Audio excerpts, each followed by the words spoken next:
جماهير الأهلي تقول أن الزمالك لم يفز ب7 بطولات في موسم واحد، والرد عليهم سيكون قاسي في هذا الفيديو.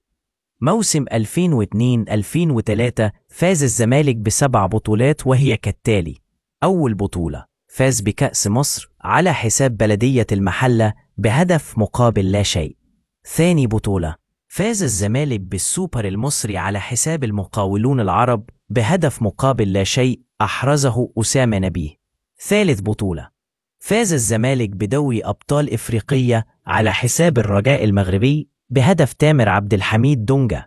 رابع بطولة فاز الزمالك بالسوبر الإفريقي على حساب الوداد المغربي ثلاثية مقابل هدف. خامس بطولة فاز الزمالك بالدوري المصري والشهير بدوري سيد عبد النعيم. سادس بطولة البطولة العربية، وفاز الزمالك على الكويت الكويتي. سابع بطولة السوبر المصري السعودي، وفاز الزمالك في النهائي على اتحاد جدة بركلات الترجيح.